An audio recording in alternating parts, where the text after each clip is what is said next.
I don't need your apologies, I said, taking a deep breath. I don't need your excuses. I just need you to admit it. Tell me the truth. Tell me you've been sleeping with him. There was a long silence. Then she spoke, her voice barely audible. I didn't mean for it to happen. It just happened. Those words felt hollow. Like she was trying to explain away her choices, but I wasn't buying it. I wasn't buying any of it.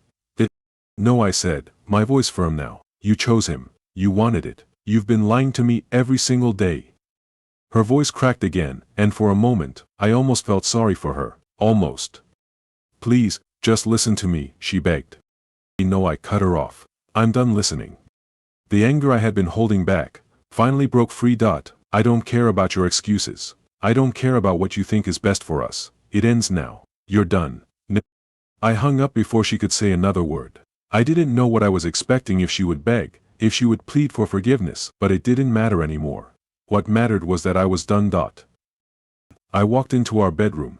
The bed felt empty, cold. I couldn't even look at it. So I started packing her things, her clothes, her shoes, everything. The little things she had left behind, like scarves she never wore, perfume she never used. Each item felt like a reminder of the life I thought we had. By the time I was done, the room was bare. It was like she had never been there.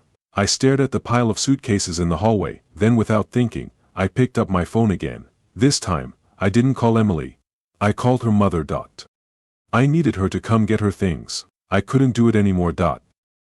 Her mother answered, her voice warm, familiar. Hello, sweetheart. How's everything going? Is Emily back from her trip yet? The guilt hit me hard. I had always gotten along with her, but there was no going back now. No, I said, my voice tight. She's not coming back tonight. There was a pause. Is everything okay? Her mother asked, her voice softening. I sat up straighter, gripping the phone. Emily won't be coming home because she's been seeing someone else. I found out today. I overheard her on the phone with him. I knew for a while, but I didn't want to believe it. But now, I can't ignore it. It's over. Her mother was silent for a long time. Then, she spoke, her voice trembling. Oh my God. The words didn't change anything. I had to be done. I couldn't keep pretending. Come get her things, I said. I'm done. I'm so sorry, sweetheart. I know you didn't either. I had no idea, I replied, and before I could say anything more, I hung up. I sat there in silence, the phone still pressed against my ear.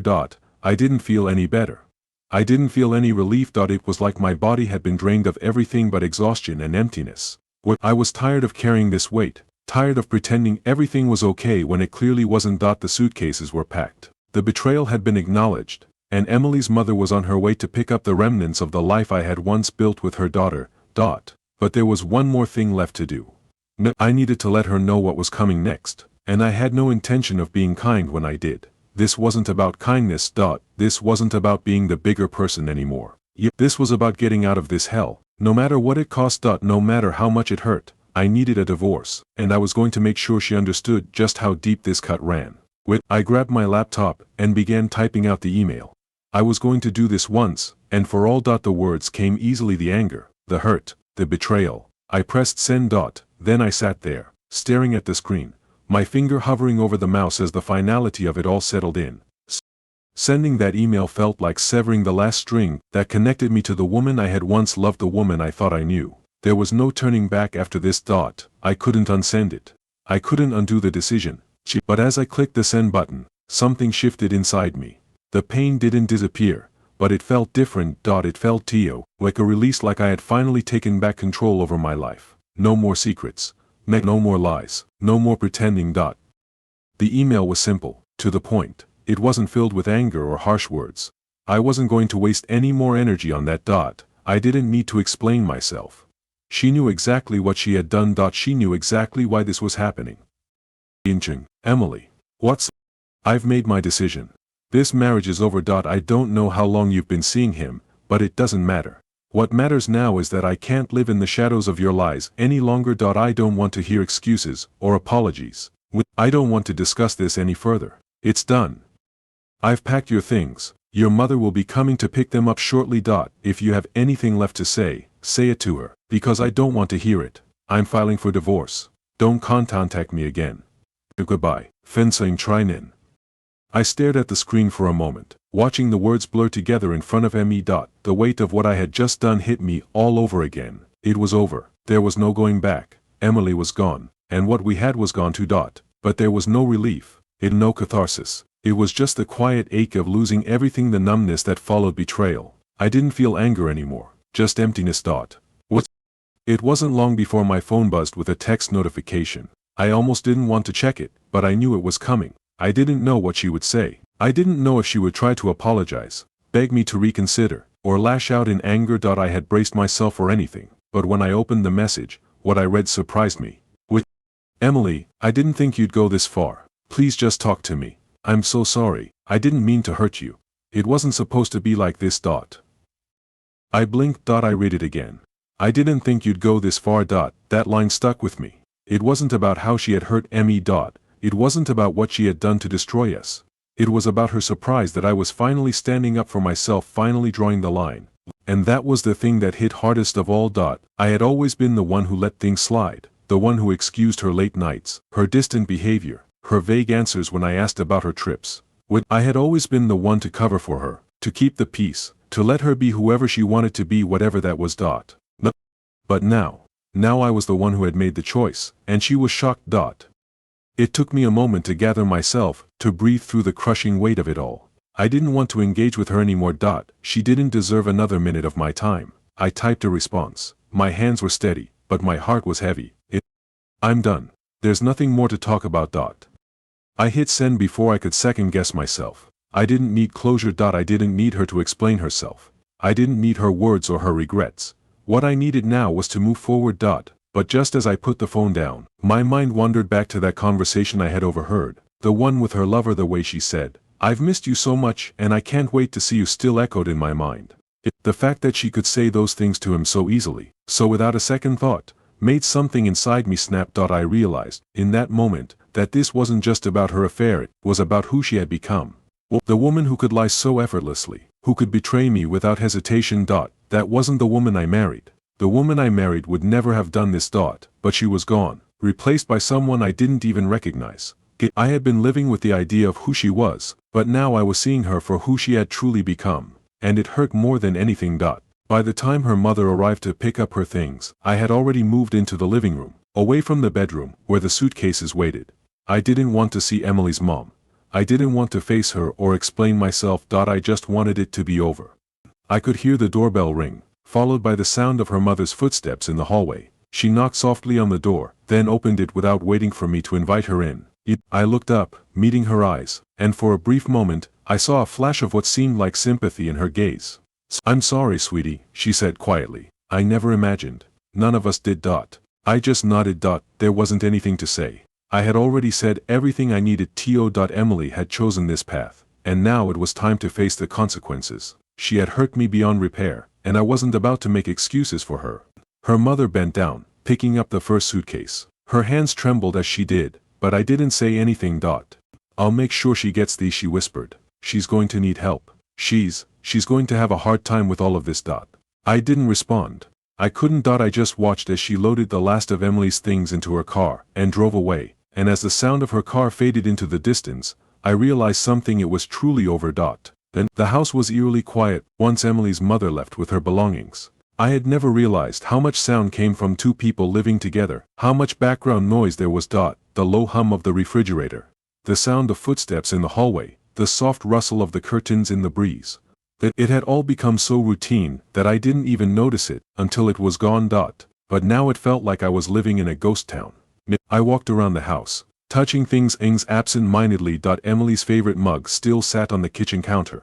The throw blanket she always wrapped herself in when she watched TV was draped across the couch. The framed photos of us on our vacation to Italy, the ones I had taken with such love, were still hanging on the walls. Every inch of this place had been built around us, around the promise we made to each other. And now none of it mattered. I sat down on the couch, staring at the wall but not really seeing it. My mind kept cycling through everything: the affair, her lies, the call I overheard. I replayed her words over and over again. I didn't mean for it to happen. But of course, she did. Of course, she meant for it to happen. She had made choices. She had chosen him over me, and I had been too blind, too trusting, to see it. The anger started to rise again, But this time it was different. It wasn't about revenge anymore. It was about the overwhelming sense of betrayal. The realization that all the years we spent together, all the good moments, had been built on lies. So I tried to distract myself in the days that followed. I worked longer hours, went out with friends, even joined the gym to give myself something to do. But nothing helped. It wasn't the physical space I needed, it was the emotional space I needed. I needed to distance myself from the person I had been with her. I had never lived alone. Our relationship had started when I was still young, still figuring out who I was. We grew up together, learned together, and built a life. Now, I didn't know who I was anymore. I wasn't a husband anymore. I wasn't part of a couple. I was just a man alone, living in a house that had once been full of life. I couldn't even bring myself to look at the things she had left behind, the books on the shelf, the notes in her handwriting, the photos we had taken on our honeymoon. Every little piece of her presence felt like an open wound. I tried to focus on the practical things: changing my address, updating my insurance, canceling joint accounts, but each task felt like I was chipping away at something that wasn't mine anymore. And every time I checked one thing off the list, another part of me broke. A week later, Emily called me. I knew it was coming. She had been trying to reach me, but I had ignored every message, every call. I wasn't ready to talk to her, not yet. The pain was too raw. But this time, I didn't have a choice. She left a message saying she wanted to meet. She said she needed to apologize, to explain herself. Part of me wanted to scream at her through the phone, tell her there was nothing left to say, that she had taken everything from me. But instead, I simply texted back, "Fine. Meet me at the cafe on Main Street." When I arrived, I saw her sitting by the window. She was wearing the same coat she always wore when we went on dates, black wool with the silver clasp at the neck. The sight of her made my heart ache. I hated her for making me feel that way. She looked up when I walked in, her face soft with regret. But there was no apology in her eyes. She was still the same person who had betrayed me, still the same person who had shattered everything we had built. "What?" she said, her voice trembling. "I've missed you." I wanted to tell her to shut up. I wanted to yell at her, to make her understand the depth of the damage she had done. But instead, I just sat down across from her, staring at the table. "You don't miss me," I said quietly. "You miss what I gave you. You miss the stability, the comfort, the life we had. But you don't miss me, not the way I miss you." Her eyes welled up with tears, but I wasn't moved. I had cried enough for both of us. "I'm so sorry," she whispered. "I never meant for this to happen. I was confused, and I didn't know what I wanted. I made a huge mistake. Please, can we fix this?" I looked at her, really looked at her, and for the first time in a long time, I saw how much she had changed. She was still the woman I married, but she was someone else now, someone I couldn't recognize. What? And in that moment, I realized something I hadn't allowed myself to admit before. I didn't want her back. I didn't need her. "I don't want to fix this," I said, my voice firm. "It's broken beyond repair. You've broken me, Emily, and I'm done trying to put the pieces back together." After our meeting, I couldn't get the taste of that conversation out of my mouth. I was angry, but I was also relieved. I had said what I needed to say, but I still felt this weight pressing down on me. There was no going back, no fixing what had been broken. I hired a lawyer the next day. The process was as cold and mechanical as I had expected. Emily had already gotten her own lawyer, and the back and forth was swift and businesslike. There were no arguments, no huge emotional scenes. It was all done over emails and legal documents. But it didn't make it easier. What? It didn't make it easier. The divorce papers came in the mail, and I found myself staring at them for a long time. This was the final step. This was the end of everything. I signed them without hesitation. There was no point in dragging it out. The sooner it was over, the sooner I could move on. The weeks after the divorce were surreal. The house felt emptier than ever. The silence was unbearable. I couldn't sleep in our bed anymore, so I moved to the guest room. It felt like a strange form of punishment, like I was being forced to relive every moment of our marriage, but in reverse. I spent hours cleaning out the closet, getting rid of the clothes she had left behind. I donated her shoes, her sweaters, her jewelry. I threw away the small trinkets she had collected with us over the years. It felt good, in a way, to rid myself of her things. It felt like shedding an old skin. But no matter what I did, there were still parts of her everywhere. The old messages on my phone, the photos on the wall, the memories buried in every corner of this house. So it took a long time before I could breathe again, but eventually, I did. I started taking small trips, going places I had never gone before. I walked around the city at night, just to feel the freedom of it all. I started to rediscover who I was, who I could be without her by my side. I wasn't the same person I had been during our marriage. I had been broken, but now I was starting to rebuild. It wasn't easy, but I had to keep moving forward. As time went on, I realized that I had learned something through all of this. I had learned that I was stronger than I had ever given myself credit for. I had endured the deepest betrayal, and I had survived. I wasn't defined by what Emily had done to me. I wasn't defined by the lies, the pain, or the heartbreak. I was defined by how I chose to rise above it all, by how I refused to let her choices ruin me. I had learned that it was okay to let go, that sometimes, the only way forward is through the darkness. And the darkness would eventually pass. But the months went by, and slowly, the fog started to lift. I found myself smiling again. Genuinely. Not out of politeness or habit. I started dating again, taking things slow. I wasn't looking for another relationship, but I had learned that I still had love to give. I had rediscovered parts of myself that had been buried for so long, and I was no longer afraid to be alone. I had faced the worst, and come out the other side stronger. One evening, as I sat in the park watching the sun dip below the horizon, I realized that I was finally at peace. Emily was a chapter in my past, a painful one, but a chapter nonetheless. I had moved on. And for the first time in a long time, I felt like I was truly living again. Let me know if you'd like more changes, or if this fits what you were looking for.